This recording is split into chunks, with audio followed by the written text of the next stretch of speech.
Stop her! The shout echoed behind me like a gunshot. I didn't look back. My lungs burned as I ran through the narrow alley behind the nightclub, my heels slamming against wet pavement. Rain poured down so hard it blurred the neon lights above the street into glowing streaks of pink and blue. I shouldn't have been there. That thought pounded in my head with every step. Just one night out, Amina. Just celebrate finishing your semester. That's what my friends had said. But 15 minutes ago, I made the worst mistake of my life. I opened the wrong door. I thought it was the restroom. Instead, I stepped into a private VIP lounge. And inside that room, 3 men were discussing a murder. I could still hear their voices in my head. "He dies tomorrow night," one of them had said. "Make it look like an accident." Then another voice, cold and amused. "No mistakes this time, Min-jun." The name sent a chill through me even now. Park Min-jun. Even foreign students like me knew that name. A gangster, a violent one. I didn't mean to listen, but the moment the door creaked open, all 3 men looked at me. The silence in that room was the kind that makes your bones feel cold. Then Min-jun slowly smiled. "Well," he said calmly, "looks like we have a witness." That's when I ran. Now those same men were chasing me through the rain. "Spread out," one of them shouted behind me. "She couldn't have gone far." My heart hammered. I burst out of the alley and into the main street, nearly slipping on the wet asphalt. Cars rushed past. None slowed down. "Please," I whispered desperately, waving my arms. A black taxi suddenly screeched to a stop beside me. The door unlocked with a soft click. I didn't think. I just jumped inside. "Please drive," I gasped. The taxi pulled away immediately. Only when the club disappeared behind us did my body finally collapse against the seat. My hands trembled violently. I wiped rain from my face and tried to breathe. "You're safe now," I whispered to myself. The driver hadn't said a word, not even to ask where I was going. The only sound inside the car was the rhythmic sweep of the windshield wipers. For the first time in 10 minutes, I closed my eyes. Maybe they lost me. Maybe this nightmare was over. But then something made my stomach twist. A feeling, like someone was watching me. I slowly opened my eyes. In the rearview mirror, the driver was staring at me. Not casually, not curiously. Studying me, like he recognized me. My pulse spiked again. Thank you for stopping." I forced a nervous smile. He didn't respond, just kept driving. Rain streaked across the windows as the taxi moved deeper into the city. The silence became uncomfortable. Then the driver finally spoke. His voice was calm, too calm. "You're running from Park Min-jun." My heart stopped. My entire body froze. I stared at the back of his head. "What did you say?" He didn't answer immediately. The taxi slowed at a red light. Streetlights illuminated his reflection in the mirror. Sharp jaw, dark eyes, composed expression. He repeated quietly, "You're running from Park Min-jun." Cold dread crawled up my spine. How do you know that?" The driver's eyes flicked toward me in the mirror. For the first time, I noticed something unsettling. He wasn't surprised. He wasn't confused. He looked certain. The light turned green. The car moved again. Then he said the sentence that made my blood run cold. "Because," he said quietly, "because he works for me." My breath caught. "What?" I lunged for the door handle. Locked. My chest tightened. You're joking," I whispered. But he didn't laugh. Instead, the driver sighed softly. "If I wanted you dead," he said calmly, "you wouldn't still be breathing." The words settled in the car like smoke. And suddenly, a terrifying realization hit me. I didn't escape the Mafia. I ran straight into its leader. My voice came out shaky. Who are you?" The driver finally turned his head slightly, just enough for me to see his face clearly under the passing streetlights. Cold, controlled, powerful. Kang Jae-Min. The name hit me like a punch to the chest. Every international student in Seoul knew that name. You heard it in whispers, rumors, warnings. The man who controlled half the transportation companies in the country, the ghost of the city's underworld. I felt sick. "You're lying," I said weakly. But deep down, I already knew he wasn't. Jae-Min's eyes met mine in the mirror. Then he asked quietly, "What exactly did you hear in that room, Amina?" My stomach dropped. "How do you know my name?" For the first time, the corner of his mouth moved. Not quite a smile, more like the calm expression of a man who already knows the answer, because the taxi slowly turned into a private underground garage filled with black luxury cars and armed men. Then Kang Jae-Min said something that made my heart pound even harder. "Because," he said softly, "because I've been watching you for weeks." And suddenly, I realized something terrifying. The night I thought was an accident wasn't an accident at all. "I've been watching you for weeks." The words echoed in my head as the taxi rolled deeper into the underground garage. My stomach twisted so violently I thought I might throw up. "What?" I whispered. The car slowed to a stop between two black luxury sedans. Armed men stood nearby, their dark suits soaked with rainwater as they stepped forward the moment the taxi engine shut off.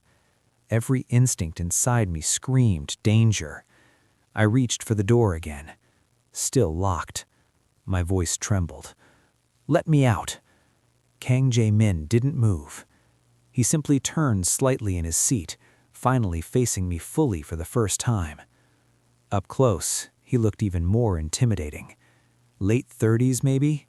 Calm eyes, the kind of face that never needed to raise its voice to be feared. "You can get out," he said evenly. Relief surged through me. But then he added, "Just not here."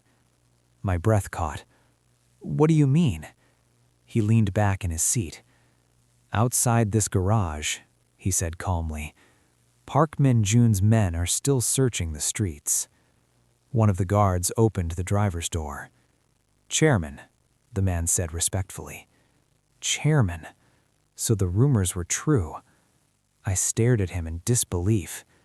"You're really the Mafia boss?" he finished quietly. The words felt unreal coming out of his mouth. My heart pounded. "Yes." He stepped out of the taxi. Rain-soaked air rushed inside. I hesitated. Every survival instinct screamed at me to run. But run where? The men chasing me worked for criminals. The man in front of me was their boss. I slowly stepped out of the taxi. The guards watched me carefully, like they were evaluating whether I was a threat. I wrapped my arms around myself. "You said you've been watching me," I said, trying to sound braver than I felt. "Why?" Kang Jae-Min adjusted his coat calmly. "Walk with me." That wasn't an answer. His eyes flicked toward me. "It will be." Reluctantly, I followed him across the garage. The place felt less like a parking lot and more like the entrance to a fortress. Security cameras everywhere, armed men positioned at every corner. My chest tightened. "You're keeping me prisoner," I said. Kang Jae-Min stopped walking, then turned to face me. "No," he said quietly. "I'm keeping you alive." I let out a bitter laugh. "You expect me to believe that?" His expression didn't change. "You overheard a meeting tonight." "I didn't mean to." "I know." The calm certainty in his voice caught me off guard. You know? He started walking again. I followed reluctantly. Park Min-joon has been planning something for months. A betrayal. The word sent chills down my spine. He's trying to take your empire, I guessed. Kang Jae-Min glanced at me. Smart. I crossed my arms. And you think I know something about it? I think, he said slowly, you heard something important. I didn't, I snapped. I barely understood what they were talking about. He stopped in front of a private elevator. The doors opened silently. Inside was a luxurious interior that looked more like a hotel elevator than something in a criminal headquarters. Kang Jae-Min stepped inside. I didn't move. He looked at me. If you stay down here, he said calmly, my men will assume you're not under my protection. The way he said that made my stomach drop. What happens then? He met my eyes. They'll hand you to Park Min-joon. Fear shot through me. I stepped into the elevator immediately. The doors closed. The elevator began rising. The silence inside was suffocating. I stared at the numbers climbing higher. You said you've been watching me, I said again. Why? Kang Jae-Min didn't answer right away. Then he said something that made my skin go cold. Because of your father. My head snapped toward him. What? The elevator stopped. The doors opened into a massive penthouse. Floor-to-ceiling windows overlooked the glowing skyline of Seoul. But I barely noticed. My heart raced. You knew my father? Kang Jae-Min stepped into the penthouse. Yes. The answer came too easily. Too simply. My chest tightened. My father died 8 years ago. He didn't surprised. I know. Anger flared in my chest. You know? I snapped. You talk like you knew him personally. Kang Jae-Min finally turned to face me. His expression was unreadable. I did. The room suddenly felt smaller. Then tell me something, I said, my voice shaking. Why would a Nigerian businessman know the most dangerous mafia boss in Seoul? Kang Jae-Min studied me silently. Then he said something that shattered the ground beneath my feet. Because your father built my empire. My breath caught. That's impossible. It's the truth. My head spun. My father was an accountant. Yes. Kang Jae-Min stepped closer. The best one I ever had. The words hit like thunder. My father. The man who taught me how to balance budgets at the kitchen table. The man who disappeared during a mysterious business trip. The man whose death had never fully made sense. You're lying, I whispered. But Kang Jae-Min's expression softened slightly. No. Silence filled the penthouse. My voice trembled. If my father worked for you, I swallowed hard. Why did he disappear? For the first time since I met him, Kang Jae-Min looked troubled. Because, he said quietly, he discovered someone inside my organization was stealing billions. A chill ran down my spine. And that someone? He looked directly into my eyes. Was Park Min-joon. My knees felt weak. That's why he's hunting me? Kang Jae-Min nodded once. Yes. The room went silent. Then he said something even worse. And if Min-joon realizes who you really are. My throat tightened. What do you mean? Kang Jae-Min's voice dropped to a low whisper. He won't just kill you. He paused. He'll torture you until you tell him where your father hid the evidence. My heart slammed violently in my chest. I don't have any evidence. Kang Jae-Min's gaze slowly drifted to the bag hanging from my shoulder. Then he said something that made my entire body go cold. You brought it with you tonight. My breath caught. What? He pointed to the bag. Your father left it for you. My fingers slowly tightened around the strap. That's impossible. But Kang Jae-Min's expression didn't change. And when he spoke again, his words turned my blood to ice. Because inside that bag, he said quietly, is the one thing that could destroy my entire empire. And suddenly, someone started shooting at the penthouse windows. The first gunshot shattered the window beside us. Glass exploded across the penthouse floor. I screamed and dropped instinctively. "Down!" Jae-Min shouted. His hand grabbed my arm and pulled me hard behind a marble pillar just as another bullet tore through the room. My ears rang. More shots followed. Rapid, loud, violent. My entire body shook.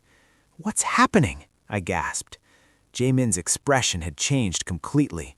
The calm man from minutes ago was gone. Now his eyes were sharp, deadly, focused. "They found you," he said quietly. My heart dropped. "Min-jun?" He nodded once. Another gunshot exploded through the glass. A guard outside shouted, "Chairman, snipers across the street!" The penthouse lights suddenly shut off. Emergency red lights flickered on. Jae-Min grabbed my wrist again. "Stay close to me." "I don't even know how to survive this," I cried. "You will," he said calmly. "How?" "By doing exactly what I say." His voice left no room for argument. We ran down a hallway as more gunfire shattered the windows behind us. My legs felt weak. I had never even seen a gun fired before tonight. Now bullets were flying through the place I was standing. We reached another room. 2 armed men rushed toward Jae-Min. "Chairman, Min-jun's men surrounded the building," one said. "How many? 10? Maybe 15? Jae-Min nodded once. "Seal the exits." The guard hesitated. "They're heavily armed. Then shoot better," Jae-Min replied coldly. The men rushed off. My hands trembled. "This is insane," I whispered. He turned to me. "No," he said quietly. "This is predictable." "What do you mean, predictable?" Jae-Min walked toward the shattered window carefully and looked down at the street below. Then he sighed. He moved faster than I expected. "Who?" "Park Min-jun." My chest tightened. "You think he knows about my father?" Jae-Min shook his head. "No." "Then why is he attacking?"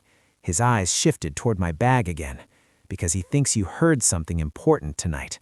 A bullet suddenly struck the wall beside us. Chunks of concrete scattered across the floor. I flinched violently. "Are you just going to stand there calmly while they try to kill us?" Jae-Min looked at me. His voice softened slightly. "You're scared." "Of course I'm scared."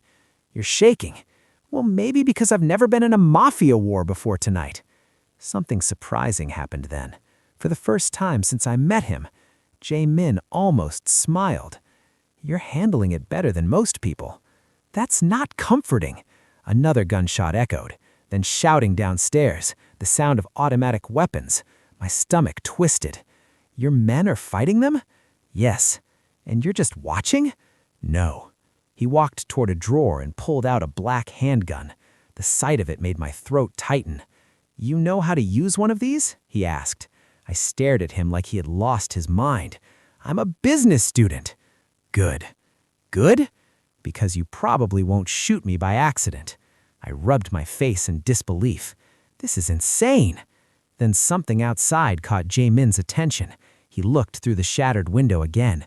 His expression hardened instantly. "That's not good." "What?" He pointed across the street. I stepped closer carefully. On the rooftop of the building opposite us, a man stood under the rain. Even from this distance, I could see his confident posture, the way he leaned casually against the railing, watching, waiting. "Is that?" "Yes. Park Min-jun, the man hunting me." He lifted a pair of binoculars slowly and looked directly at our window. Even from across the street, I could feel his smile. My stomach dropped. "He knows I'm here." Jae-Min didn't respond. Min-jun raised his phone. Seconds later, my own phone buzzed in my pocket. My heart nearly stopped. "How does he have my number?" Answer it, Jae-Min said. What? Put it on speaker. My hands trembled as I answered. Hello? Min-jun's voice came through the phone, smooth, mocking. Amina Adeyemi. I froze. Did you enjoy our little chase tonight? My throat tightened. What do you want? Oh, nothing complicated, he chuckled softly. Just the bag you're carrying. My fingers tightened around the strap. I don't know what you're talking about. Jae-Min leaned closer to the phone. You're making a mistake, Min-jun. The line went silent for a second. Then Min-jun laughed. Chairman Kang. His voice dripped with amusement. I was wondering how long it would take you to realize. Realize what? I whispered. Min-jun answered before Jae-Min could. That the girl you're protecting, he paused, is the daughter of the man who stole from you. My head snapped toward Jae-Min. What? Min-jun continued calmly. Did he tell you, Amina? My heart pounded violently. Tell me what? That your father disappeared because he betrayed the most dangerous man in Korea. My breath caught. That's a lie. Min-jun laughed again. Ask him yourself. Silence filled the room. Slowly, I turned to look at Kang Jae-Min. His expression had gone completely still, the kind of silence that answers a question without speaking. My chest tightened painfully. You knew, I whispered. Jae-Min didn't deny it. Min-jun's voice returned on the phone. You see the problem now, Chairman? His tone turned darker. You're protecting the daughter of the man who tried to destroy you. Rain pounded against the shattered windows. My hands shook. Then Min-jun delivered the sentence that made the entire room go cold. So tell me something, Chairman. He chuckled softly. Are you protecting her or waiting for the right moment to kill her yourself? I slowly looked at Jae-Min, my heart pounding, my voice barely a whisper. Is that true? Jae-Min met my eyes, and the look on his face made my stomach drop, because for the first time since we met, I couldn't tell if the Mafia boss standing in front of me was my protector or my executioner. Rain slammed against the broken windows. Wind howled through the penthouse. But inside that room, everything went silent. My phone was still on speaker, Park Min-jun breathing softly on the other end, waiting, watching, enjoying every second. My eyes stayed locked on Kang Jae-Min. My voice shook. Is it true? He didn't answer. Not immediately. That silence hurt more than anything Min-jun had said, because silence can mean guilt. Park Min-jun laughed through the phone. You see, he said softly, the great Kang Jae-Min, speechless. I felt something crack inside my chest. You told me my father built your empire, I said slowly. Kang Jae-Min's eyes never left mine. He did.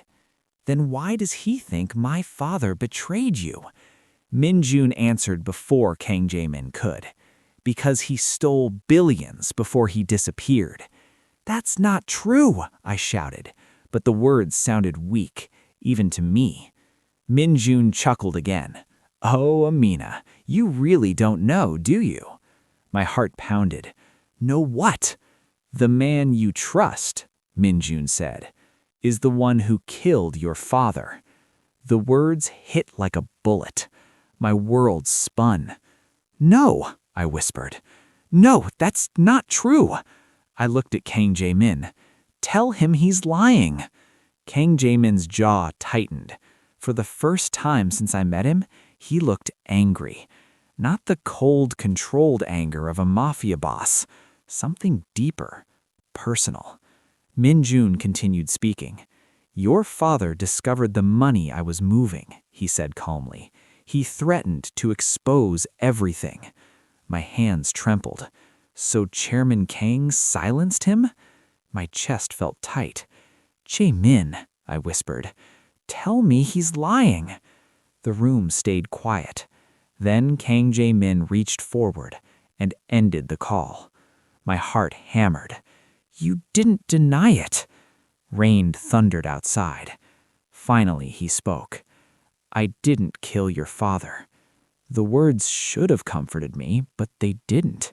"Then why didn't you say that before?" His voice was calm again. "Because Min-jun wanted this." "What?" "He wanted you to doubt me." I stared at him. "You expect me not to?" Kang Jae-min walked closer, slowly, carefully, like approaching a wounded animal. "Your father didn't steal from me," he said. "He protected me." My breath caught. "What?" "He discovered Min-jun stealing from the organization," Jae-min continued. "He gathered evidence." My heart pounded. "Then what happened to him?" Kang Jae-min's eyes darkened. He disappeared before he could give it to me. Silence filled the penthouse. Then something clicked in my mind. "The bag," I whispered. Kang Jae-min nodded. "Your father left it for you." My chest tightened. "So the evidence is inside." Before I could respond, a massive explosion shook the building. The floor trembled. Alarms screamed through the penthouse. Gunfire erupted downstairs. One of Kang Jae-min's men burst into the room. "Chairman, they breached the lobby." Kang Jae-min grabbed his gun immediately. "How many?" "Too many." The guard looked at me. "They're here for the girl." Fear shot through me. Kang Jae-min turned to the guard. "Take her to the safe elevator." The man nodded. "Yes, Chairman." But I grabbed Kang Jae-min's arm. "Wait." He looked at me. "You said my father was trying to expose Min-jun." "Yes." "Then why didn't he tell you where the evidence was?" Kang Jae-min's eyes softened slightly. "Because he trusted someone else." "Who?" His gaze held mine. "You." My chest tightened. He believed if anything happened to him, you would finish what he started. My hands shook. Another explosion rattled the building. Gunfire echoed closer. Kang Jae-min grabbed my shoulders suddenly. "You need to leave." "What about you?" "I'll deal with Min-jun." "No!" The word came out before I could stop it. His brows furrowed slightly. "Why not?" My voice cracked. "Because he's trying to kill you." Kang Jae-min gave a small smile. "He's been trying for years." The guard shouted from the hallway. "They're coming up." Kang Jae-min turned back to me. "Go." But I didn't move. Something inside my chest twisted painfully. "You said my father trusted me." "Yes." "Then help me finish what he started." Kang Jae-min looked at me carefully. Rain streamed down the broken windows behind him. Gunfire thundered through the building. And for the first time since I met him, the most dangerous man in Seoul looked uncertain. He asked quietly, "Why? Why risk your life for this?" I swallowed hard. Because the truth surprised even me. "Because I believe you." The words hung in the air. Something changed in his eyes. Then, suddenly, a gunshot exploded from the hallway. The guard beside us collapsed, blood spreading across the floor. A slow clap echoed from the doorway. Park Min-jun stepped inside, gun in his hand, rain dripping from his coat. "Well," he said casually, "this reunion is touching." My heart stopped. Min-jun smiled at Kang Jae-min. "Now, Chairman." He raised the gun toward me. "Let's see how much she's really worth to you." Kang Jae-min stepped in front of me instantly. Min-jun laughed. "There it is." He tilted his head. "That look. The look of a man who's finally found something he can't afford to lose." Kang Jae-min's voice dropped low. "Drop the gun." Min-jun shook his head. "No." His finger tightened on the trigger. "Tonight, we finish everything." My heart pounded violently. Rain roared through the broken windows. Then Min Jun said the one sentence that changed everything. "Drop the gun, Chairman, or I shoot the woman you're already in love with." The room froze. My breath caught. Slowly, I looked up at Kang Jae-Min, because the expression on his face had already answered the question. And for the first time since this nightmare began, I realized something terrifying. The Mafia boss wasn't risking his empire for me. He was risking his life, and Min Jun knew it. The gunshot came a second later, but I didn't see who pulled the trigger, only the way Kang Jae-Min's body suddenly jerked in front of me, and the warm blood that splashed across my hands.